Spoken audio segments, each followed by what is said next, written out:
All right, welcome back to Resilient Voices and Beyond. I'm so excited. We are winding down season 2.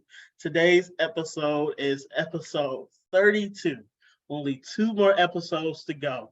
I was trying to reach 51 to just be even, after when I started season 2, but I got a little bit too ambitious for my own shoes, and all in all, I feel like I put out some really great episodes for you guys to reflect on. But to hear some of the individual experiences and expertise, I'm really glad for this season.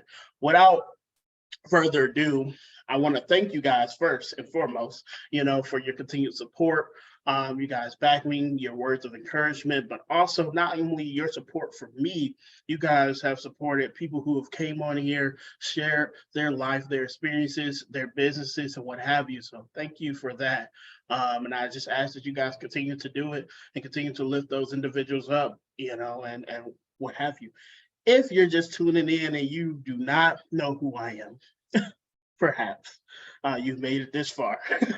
My name is Michael D. Davis Thomas, aka MDDT Speaks. I spent a little bit over 11 years in the Michigan child welfare system. Portion of that starting out on the juvenile side and making my way through ward status to being all of foster care. And aged out, started advocating at 15. When I aged out, I continued advocating throughout advocating, working in congregate care, to working in juveniles, to doing policy work nationally, statewide, locally, helping build programs. You name it, I've done it, in a sense or in a scope or within an internship in the child welfare realm. So really well-rounded in this. But that's enough about me. I'm not going to ramble on because you guys know I can talk. I'm going to have my guests introduce themselves. Hello, Stormy Lukasavage. I've been an advocate in this field since 2010, and I entered foster care at the age of 15. I've worked with top agencies such as Congressional Coalition for Adoption on the Institute, Foster Club, the Children's Bureau, among others, and I'm very much involved within my state of Kansas in advocacy and continue working there on the home front. Awesome. It's a privilege to have you on. I believe I met you, Stormy, in 2019 at NFYI Shadow Day. And if you guys don't know me, so this is how, you guys are. I've got this question a lot. A lot of people have asked me, how are you connected to all these people? I promise you.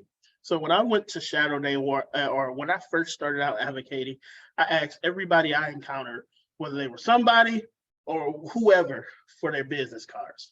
The other component to that is when I would go places and I was privileged to be seated in the next to other individuals who were doing great work, I humbled myself and I would ask for pictures, contacts, and I stayed in contact with everybody, but also, if I can share anything as a word of encouragement for you guys that are young, just looking to do some of this kind of work, is don't be afraid to put yourself out there. Don't be afraid to expand your network. Don't be afraid, even at a young age, to connect and network with people. I believe I was 16, 17 on LinkedIn, trying to connect with people and build my, thing. I didn't know nothing really about it, but I was trying. So that's just my little plug about that, and the connection that me and Stormy have. But without further ado, my first initial question is typically kind of building a timeline of your life, to your now and your expertise, so if you don't mind me asking, share to whatever depth or comfortability, when did your story begin? I mean, I always bill myself as the first son of Kansas, but true story, I'm not actually from Kansas. I'm from New Mexico. And I entered into Kansas around 5, but that was a whole ugly dispute. It involved a lot of parental custody battles and alleged kidnapping and all that kind of stuff. So when I did come to Kansas, I came to Kansas with a lot of anger issues, and I was very much underdeveloped. I was still in diapers at the age of 5, and I had so much anger issues.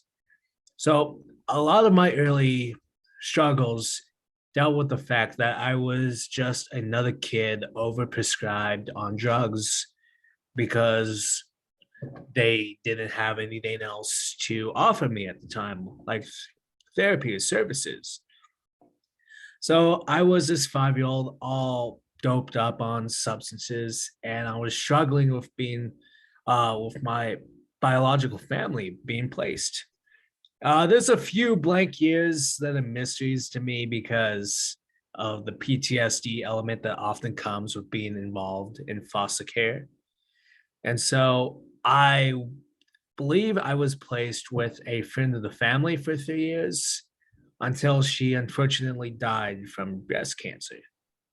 And then after that, I was placed in with my mom and my stepfather, who was 6'7", 300 pounds, and extremely abusive, both physically and verbally. So there was a lot of situations where I should have been involved in foster care a lot younger than I was because I entered foster care at the age of 15. So because of that, and because of the fact that I was such a kid in a spot where I couldn't really do anything, I was a kid in the middle of the country, in the middle of nowhere, and middle of nowhere, Kansas. So because of that, my voice wasn't getting heard, and I was being abused in some very mean ways. So outside for 4 years, I was only allowed to go to school, and I was only allowed to come outside to do hard physical labor. So here I was, this 11-year-old kid chopping wood in the middle of extremely snowy Kansas and doing other stuff that young people should not be exposed to. So because of that, that situation escalated to the point where I was in school one day, and I was this kid in school who had a reputation for not being the nicest person on the block because I didn't go to school with fancy clothes because we lived in extreme poverty. So in the winter, the water would freeze over. Oftentimes, there'd be bugs in my food at home. Uh, I had slept in a room where it was exposed to the winter and the weather. So oftentimes I had to worry about snakes and spiders in my bed, and all that kind of stuff. So that made me a very resentful teenager, still coming to grips with the loss of my adoptive figure who died from breast cancer earlier on. And because of that, and because of the fact that I wasn't really allowed to cry about that situation, there was so much resentment in my life. So that situation ended up coming to a head at 15 when my stepfather tried to kill my mother. And because of that, I was in school, just minding my own business. But I felt like my time, something was going to happen because I've learned in life that you always have to trust your gut instinct. Your gut instinct is the one thing that never lied to you. So for the last few days before that, I took a t-shirt and I went to my friends and I asked, "Hey, could everyone sign this t-shirt? I don't know what my next step is going to be or whether I was going to be on this planet for much longer because that was my reality." And so I remember being in school one day, cops came up to me and put the handcuffs on my back because everyone thought I was some punk kid with a bad attitude beginning of high school. And I did get detention a few times. That's a story for another time. But yeah, I ended up getting dragged out of my small time school. And for then on, it was just about me and my stepsister. We were bouncing around for a little bit. I remember sleeping in offices, public offices, and the such. And because of that, uh, she ended up actually getting placed with her kinship grandmother. So she landed in kinship, but the process wasn't as smooth for me. So I would be just traveling all around Kansas, dipping from small town to small town. And here's a fun Kansas fact for everyone. Kansas has the most counties per any state. So there's over 100 counties, which is excessive because there's barely just like a million people, maybe 3 million people in the state of Kansas. So I'm just going to all these ghost towns that no one has ever heard of, not knowing where I was going to sleep at night until finally I ended up staying with my grandma because they got that approved. And thank God, because my last placement, my last short-term residential placements, I accidentally broke a window, and luckily for me, there was like about 10 other boys in that short term. So I'm like, I am moving the bed over the window, I am hiding it, and I'm like, whoever house that was, I am so sorry about breaking your window right before when it happened. Just an awkward time in my life. So there I am with my kinship. And this is where I really just first got into advocacy because it was at 15 when I in the middle of summer, living with my grandma on my stepdad's side. So I was there and I got a poster saying, "Hey, come do this summer conference." And as a kid who was practically locked up for 4 years, I was craving any form of socialization as possible, even though I was this awkward, chubby kid who had a huge speech impediment because of the abuse that I had to endure and because of the over medication and all that kinds of stuff. So I couldn't say S, I couldn't say L. So saying Stormy Lukasavage came out to Tumi Ukovich, and somehow I became a public speaker because that's the kind of field you go into when you have a speech impediment. So, yeah, there I was at my first summer conference, and I was among about over 100 other peers. And this is why I always tell people that socialization and just living as much of a normal life as possible is one of the most important things when you're in foster care, because that's how you connect and that's how you integrate yourself in a society when you come from this culture of trauma, because you have to find a new normalization. So there I am at my first advocacy experience. And I remember talking to the state council because I was interested in it. And they were like, "Oh, yeah, we're going to get ready to head to New Orleans." And I thought that was the coolest thing ever, that this opportunity was out there. So I joined up with them that same year. And so that's kind of the start of my advocacy career. Now, unfortunately, kinship placement didn't last too long for me because the goals of the state and my goals were not the same. Uh, that's where I was in one of my roughest time periods ever because the state wasn't listening to my needs and my voice because they weren't providing me a safe space to tell my side of the story. Like, am I really going to talk about my needs in front of this huge man who is super abusive? Because that was what the state wanted, was reintegration, and they felt that it was something that was capable, but it wasn't. So that's where my kinship placement was going to go before I ended up getting placed into an actual foster care home. So there I am in my foster care home, and the same stuff that a lot of other youth have to go through, like being left out of Christmas photos, being excluded from like this, being called their children, and just feeling that kind of awkward way. Uh, Having to change my religious mindset in the middle of that, because I came from this Mormon household to a Protestant one, which are widely different, and being told this is your new religion, same God, different laws, and just being told to kind of accept that. Uh, it really kind of messed with me in a way, and it made me fall out of religion. And so there was other factors, but reintegration was still being marched forward with. So I had to take steps that I I don't agree with. And these were some of the hardest things I ever had to go through, because how do you get the attention of the people in charge when you can't speak?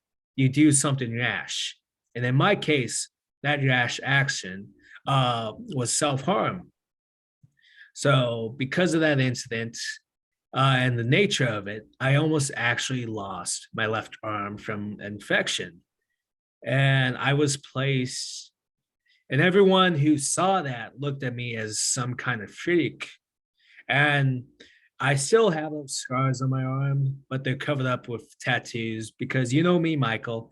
I am a huge tattoo addict. Do you see my tattoos? Definitely.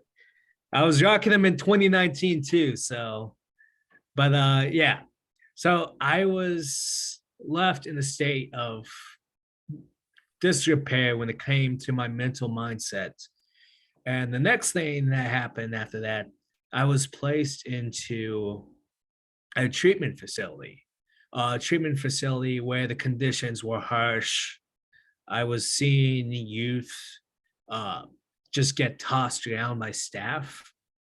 So it would be these two big dudes, at least two, and they would just take a kid, lift one up by each side, and toss them into a room where it was, you had to land for yourself pretty safely to get that level of protection. And that was my first time being exposed to this kind of condition where I was treated criminal. And because of that, I worked in criminal justice settings where I've advocated against that kind of treatment. And a lot of my policies have revolved around that. So after that experience, this is where I came into my group home setting because I was only in foster care for 3 years. And this wild journey seems like it might take up a lot more time than that, but I assure you it was only 3 years. Uh, I ended up getting placed in the group home where I learned that group home life was way different than anything anyone could ever prepare you for. It was a survival of the fittest aspect. My first night in the group home, I still remember to this day as being one of the wildest, crazy events that have ever happened. One of the staff actually got fired the next day because they found her in a bathtub with 4 to 5 other kids. And this group home, max capacity was 14. So that was almost half of the kids there. And that was the kind of crazy events that was almost natural to happen there. We lived in this haunted group home, this one long hallway that was super haunted with ghosts. Now, I don't know if all the people who watch this believe in ghosts, but let me tell you, a haunted group home is something different. It is, there was some times there, but it was survival of the fittest for the most part. That's where I really learned how to fight and self-defend because you would get into a fight frequently. There were days where I fought at least once or twice, and the staff would watch it and they would cheer. It was almost like a wrestling event. Like I remember one time I broke some kid's arm, and that was kind of the normal. So yeah, that's where I learned how to self-defend because that's just normality right there. So we had those kinds of events. I remember one of my other strong memories was I remember seeing this kid come in the hallway and her legs were just covered in blood from self-harm. And because she wasn't getting the treatment she deserved, because group homes were punitive back in the early 2010s. And I'm sure there's still, unfortunately, environments where they are more punitive than therapeutic. Um, and when I said punitive, we would each receive a roll of quarters for a laundry and bus pass. and if we misbehaved and any slights, we would get those quarters uh, taken away. So I remember on the Sunday, we were told, "Hey, Stormy, you have to do X amount of job applications." And I was like, "Cool. The bus doesn't run on Sunday. Can you give me a lift?" And they were like, "No, you got to do it yourself." And we didn't have access to computers because there was only one computer, no Wi-Fi or anything.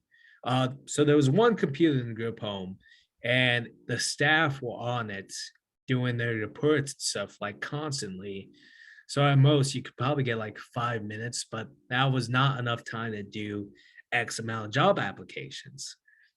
So I remember specifically walking 20 miles in 100-degree heat to do a certain amount of job applications, just so I wouldn't get my laundry money taken away. Those were the kinds of conditions that we lived in, youth fighting. And my way out, and this is why advocacy was so important for me, was it wasn't necessarily because I wanted to change the world, I wanted to save people. That wasn't it for me. It was just a way out at the time. And over time, I have grown to appreciate how much advocacy has helped me and can help other people. And my mindset has changed from being self saving to trying to help as many people as I can by developing policies that actually have some level of impact. So that's the start of that was my foster care journey before I transitioned into college, in which I ended up graduating in 2019 with my bachelor's in criminal justice. Oh, and I remember this one of the most impactful moments before I met you, Michael. Uh, I was interning at my local correctional facility, and this was at least 5 years after I left to go home. And I asked the students, "How many of you have experience with foster care?" And this was an adult jail, so there were a lot of different answers, but most of the hands raised up. And then after I left that, one of the students came up to me and he was like, "Hey, do you remember me, Stormy? I used to be your best friend from the group home." And he was my best friend from the group home. And that just goes to remind me that I'm extremely lucky in the fact that I I got into this good spot that I am today, because most of the other people there who weren't given chances, they either locked up, homeless, or dead. And unfortunately, that's the reality of foster care, a byproduct of being the reality of group home living. So that's why I advocate against group home living. I advocate for the juvenile justice sect, the educational sect, and among other sections. Thank you for sharing that, Stormy. I can relate so much, to your story, and your experience in some of those areas. Much like yourself, your experience in group homes and facilities in those spaces, kind of weighed you to go to criminal justice. I started out in school in criminal justice. And what pulled me away, because I wanted to be a police officer, and then I was like, they want me to cut my hair. That's out. And then I was like, I could be a lawyer and what have you. And I just like, this is a lot of schooling. And then I was like, all right, that's out. So I ended up switching over to social work. And then my experience of social work, granted, love all the social workers. I commend you guys. It's a very strong thing for you guys to do. So I appreciate you guys. It wasn't for me. And the reason I say it wasn't for me is because personally, I live a life, I lead my life with my faith. And I felt I was being pulled to do more macro work. Not saying that social workers can't do macro work, but for the work that I'm trying to do, like this podcast, be able to go do advocacy events and stuff like that, I knew that was going to need a certain perspective, and policy and stuff like that. So I went the more policy and political science route to be able to do things and on an executive level of policy and legislation and different things like that. But I say all that to say, I would love to say that outcomes are different, but much like that last piece you said, we find ourselves, whether we walking down the street or we happen to go do something. For you, it was an internship. For me, it was a few days ago, on Facebook, a guy that came out of, facility, with me, um, just having a really, bad bunch of luck, and I was happy to hear from him because it's the first person out of hundreds that I've stayed connected with that isn't dead, locked up, or hooked onto a substance or what have you, and it's unfortunate because most people who experience foster care tend to end up experiencing the criminal justice system. Most people who experience juvenile tend to end up becoming repeat offenders, and all the stats behind all those different things. But it feels as such like it's Russian roulette when you when you're in foster care. You don't know if you're gonna become an advocate. You don't know if you're gonna become the next president. You don't know if you're gonna, make it. As soon as you get out there, it's like you take that step, and it's like, okay, all right, we gonna try our best to make it through this day, this year, and that's the reality, because once you get out of these systems, unfortunately, it's a lot of good. And I don't want to take away from that. It is a lot of good. You have those moments in the system where you're like, wow, like, am I still here? Like you have those moments, those days. I can remember some really awesome times I've had in some of these congregate care facilities, but I remember a lot more negative. So it's like hard. Like I remember good, like I had that one staff that really did this and it's really cool. And then so many other staff that were abusive, that contribute to the problem, that, watch people fight, egged it on, use the children as scapegoats to keep their job, all these different things, so it's really hard. And that's why when you hear a lot of individuals who've experienced the system, especially throughout my seasons, season 1 and season 2, you're going to hear a trend of individuals saying, if they experience congregate care or foster homes, that, there's a disparity in good, and it's real. I'm not saying that it's not out there, and I would love to be able to come on this podcast and present to you guys about greatness in the foster care system. But then I have to be real. Would I need to have this podcast if it was all good? So coming back around, I really appreciate you sharing that and being vulnerable and open, because you touched on so many significant things that I believe is going to impact a lot of people. I didn't even know, like, I'm from the Midwest, and I'm trying to remember where Kansas is, but I do know it's, kind of like a farm state, so there's a lot of barren and a lot of land. There's a lot of driving, so I could just only imagine, and I was just imagining through your eyes what it's like for individuals who live in those states where there's a whole bunch of counties, they endure abuse, and it's kind of like everybody tend to their own space. You on your farm, you on your, you tend to your own land. I'm thinking of like Iowa, use like these really secluded rural, states, and I just imagine, as you were sharing that piece of your story, how many other people experienced that but never got out. Exactly. I don't know if you want to share anything on that, but it's like there's, on one hand, I'm like, where's the check and balance? But the other hand, like, check and balance now, when you tell people to check and balance, it starts to be policing. So it's like, how do you be there for those youth? So I want to ask on that piece, you had experienced abuse, but also, your reaction to it in school was a little bit different. So did you ever ask for help or try to talk, to anyone? And how did that, what was the outcome of that? Yeah, definitely. I mean, I did ask for help one time, but because it's a small community and people talk, my cries for help were reneged, and I ended up getting the stuffing beat out of me when I got home. Mhm. Yeah, and and that speaks volumes because I'm like, okay, you ask for help, person you ask for help, and it gets to the other person. It speaks to like what kind of culture is in that environment.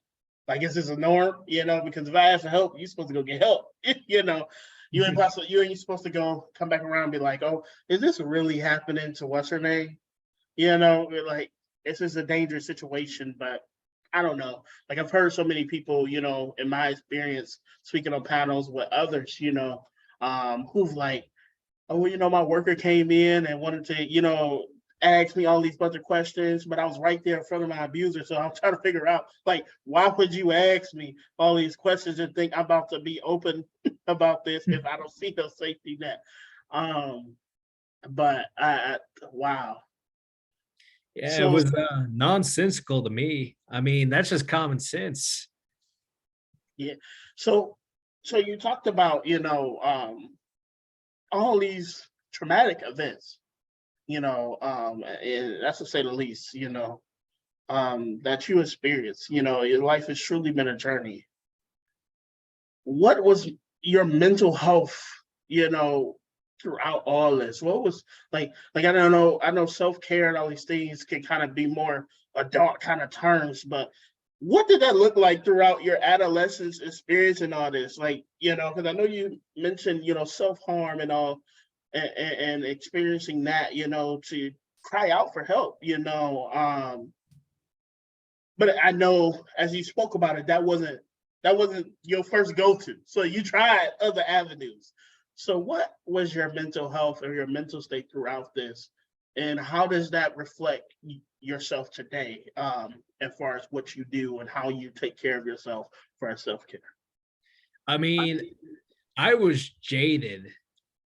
Like, if you had to put a picture of jaded in the dictionary, that would have been me. Because, I mean, before I entered foster care, I was living 4 years in this one environment, Mhm. practically with a gun to my head, being told, screw up or do this and you'll die. So it was just like, it's like it made me fearless in kind of a way, but it also made me so jaded, and it didn't help. And this is why you always have to practice strategic sharing, and you have to practice rewarding those properly who share the story strategically. Because my whole advocacy career, and this is kind of a brief layout of advocacy, my advocacy career. That 9 years I was in the state of Kansas advocacy, doing that before I made it breakthrough to the national circuit, which is kind of Foster Club, Shadow Day, that kind of thing. Mhm. Uh, so for those 9 years, I never heard of the concept of strategic sharing. So basically, what I would do when I got invited to these events would be that I would go into a panel or do a Q&A in front of a bunch of strangers who weren't super receptive. And I would spill my piece of pie, my drama into all these individuals. And I do it for a slice of pizza, maybe $20, because I was a glorified sob story, because that's what gets people's attention. Mhm. Uh, and credit to me for carrying on this, because I've turned that sob story into the semi career that I currently have going right now. But it's been a long time of kind of going through that and kind of healing from being jaded in so much. To this day, I could spill every personal detail of my life and not really have it bother me. And it can be the most horrifying thing ever to other people. But to me, it was just like it was my life. It happened. And I've said the same story 1,000 times. Mhm. Like, one of the most mortifying experiences of my life was when I submitted a piece of paper for an audience, a play kind of, and it was attached anonymously. And it was kind of like my story, my life, and the things that happened. And I go to watch that story, and the actor does a phenomenal job of playing me. but everyone knew it was me. So everyone knew at my college that these were the events that were happening to me. So it was just insane to see my own life story play out, and everyone knew uh, that was me. So I hope that kind of answers the questions a little bit. It does, and I appreciate that. I only have a couple more questions for you. You've given us so much, and truly, I've done a couple of these, and I like, no one is the same. Um, but I like it hits different for me.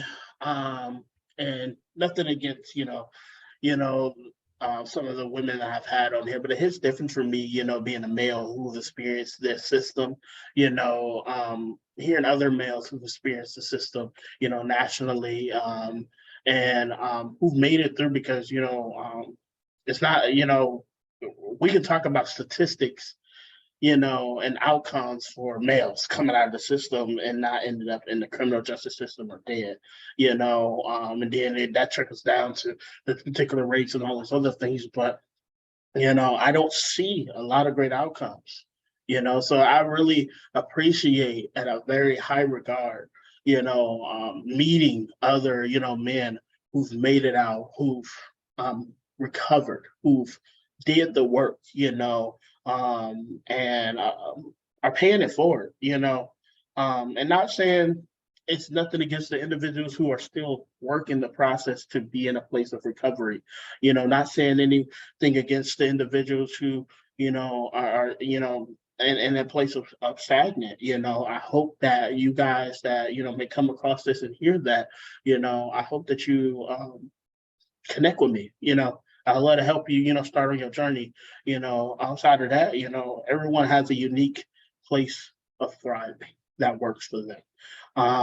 And success is not linear, and that's something that I've been kind of pushing for a while now because the system has a way of telling us, well, you got to go to college, you make it, you do this and that, and the third, and it seems like a very straight line, but they don't tell you, look, you have to pay taxes. You might got to pick up 2 or more jobs while you're going to school, depending if you get on campus living.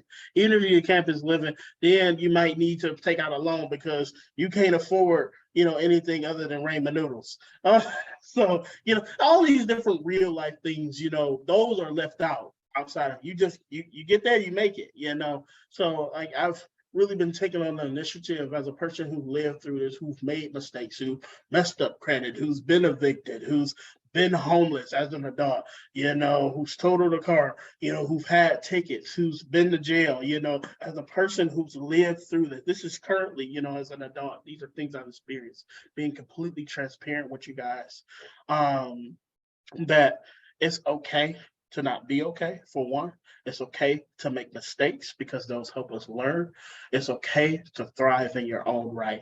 And with that being said, my next question to you, Stormy, is what does life look like for you now and going forward?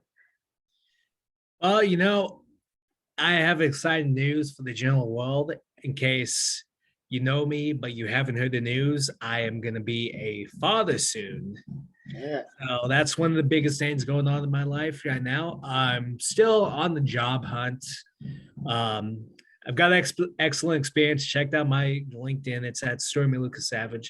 But do that after you check out Resilience, Voices, and Beyond new YouTube channel because they have excellent content. And I also am a cat daddy. So as you can see here, there's going to be a cat on the edge of the screen. So maybe use that for the thumbnail.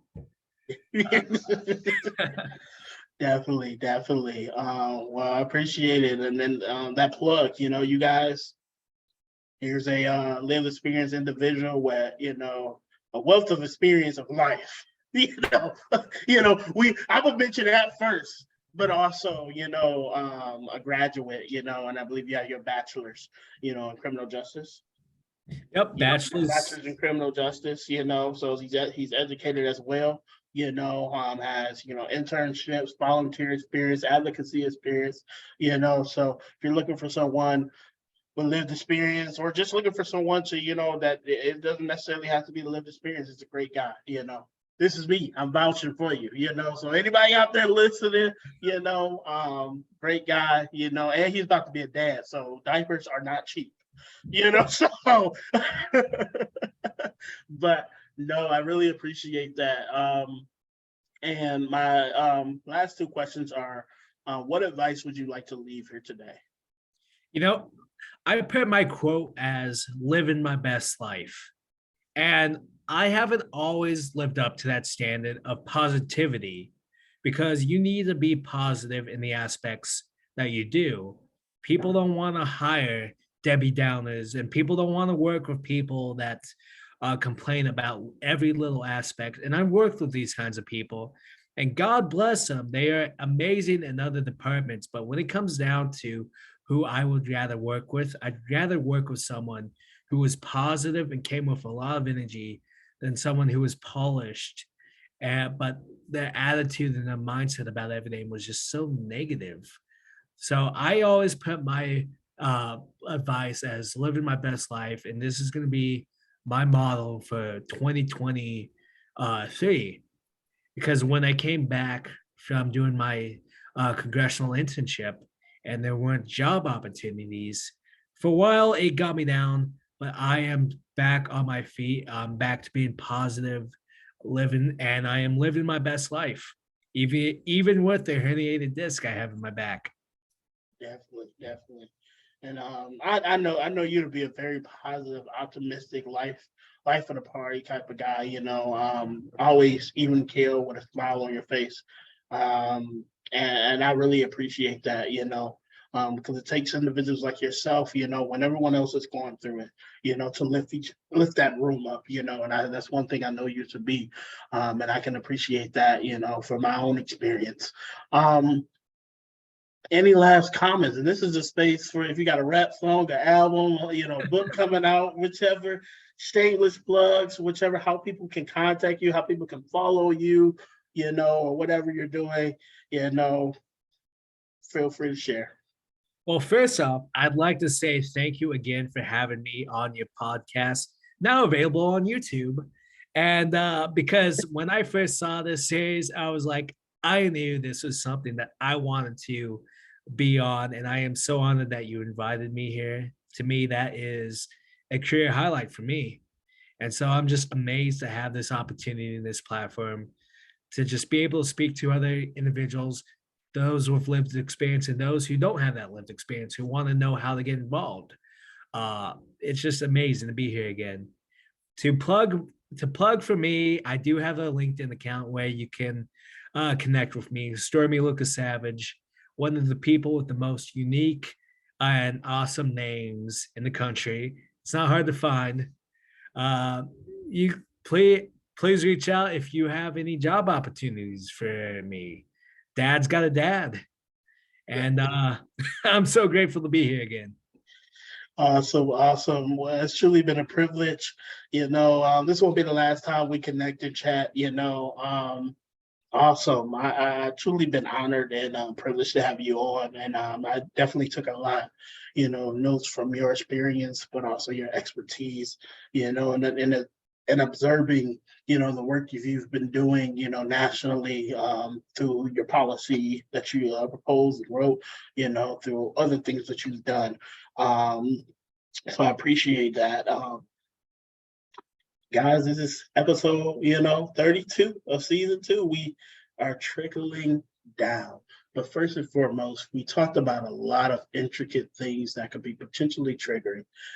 I just ask that you guys, if you were triggered or something kind of stirred something up, that you take some time before you do anything. If you're listening to this on your way to work, before you go into that job, take some time to process, to get yourself back to baseline, and if it's, something a little bit more deeper, feel free to reach out to myself.